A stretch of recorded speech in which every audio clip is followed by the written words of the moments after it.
നമസ്കാരം. Israel Gaza യുദ്ധം അവസാനിപ്പിച്ചു. കഴിഞ്ഞ 15 മാസമായി തുടരുന്ന സംഘർഷം ഒരു വെടിനിർത്തൽ കരാറിൽ എത്തിയിട്ടുണ്ട്. ഒരു വശത്ത് വെടിനിർത്തൽ കരാറിന്റെ കാര്യങ്ങൾ നടക്കുമ്പോൾ മറുവശത്ത് ഗാസയിൽ ഇസ്രയേൽ വ്യോമാക്രമണം നടത്തിക്കൊണ്ടിരിക്കുകയാണ്.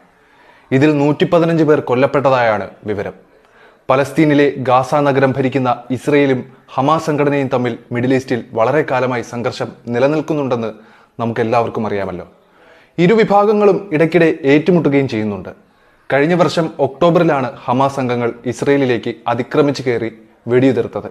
ഇതിനെ തുടർന്ന് 1200-ലധികം പേർ കൊല്ലപ്പെടുകയും 250 പേരെ ബന്ദികളാക്കുകയും ചെയ്തു. ഇതിൽ പ്രകോപിതരായ ഇസ്രയേൽ ഹമാസിനെതിരെ യുദ്ധവും പ്രഖ്യാപിച്ചു. ഗാസയിൽ അവർ തുടരെ വ്യോമാക്രമണങ്ങളും നടത്തി. 15 മാസത്തിലേറെയായി തുടരുന്ന ഈ യുദ്ധത്തിൽ ഏകദേശം 46,000 പലസ്തീനികൾ കൊല്ലപ്പെട്ടതായാണ് റിപ്പോർട്ട്. വീടുകൾ നഷ്ടപ്പെട്ട ദശലക്ഷക്കണക്കിന് ആളുകൾ സുരക്ഷ തേടി അതിർത്തി പ്രദേശത്ത് അഭയം പ്രാപിച്ചു. ഗാസയിലെ പല സ്ഥലങ്ങളും തിരിച്ചറിയാൻ കഴിയാത്ത വിധം തകർന്ന് തരിപ്പണമായി. ഹമാസിനെ പിന്തുണച്ച് ഹിസ്ബുള്ളയും ഹൂതി വിമതരും ഇസ്രയേലിനെതിരെ ശക്തമായ പ്രത്യാക്രമണവും നടത്തി. ഇതിനോടുള്ള ഇസ്രയേലിന്റെ പ്രതികരണം മിഡിൽ ഈസ്റ്റിൽ വലിയ സംഘർഷത്തിന് കാരണമാകുകയായിരുന്നു. യുദ്ധം അവസാനിപ്പിക്കുന്നതിനായി ഖത്തർ, ഈജിപ്റ്റ് ഉൾപ്പെടെയുള്ള രാജ്യങ്ങൾ ഇരുപക്ഷവുമായി ചർച്ചകൾ തുടരുന്നതിന്റെ ഫലമായി ഇരുവിഭാഗങ്ങളും തമ്മിൽ വെടിനിർത്തൽ കരാർ ഒപ്പുവെച്ചു. ഇസ്രയേൽ മന്ത്രിസഭയും വെടിനിർത്തൽ കരാറിന് അംഗീകാരം നൽകിയിട്ടുണ്ട്. ജനുവരി 20 മുതൽ വെടിനിർത്തൽ പ്രാബല്യത്തിൽ വരുമെന്നാണ് പറയുന്നത്.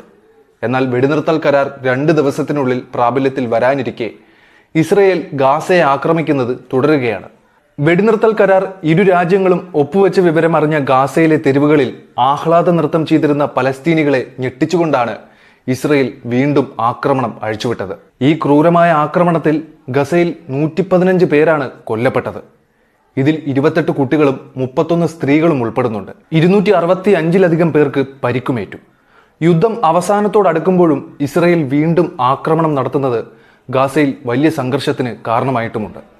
എല്ലാം കെട്ടടങ്ങിയെന്ന് കരുതുമ്പോഴും പ്രതീക്ഷകളെ അമ്പരപ്പിച്ചുകൊണ്ട് ഇസ്രയേൽ സൈന്യത്തിന്റെ നരനായാട്ട് ഗാസയിൽ തുടർന്നുകൊണ്ടേയിരിക്കുകയാണ്.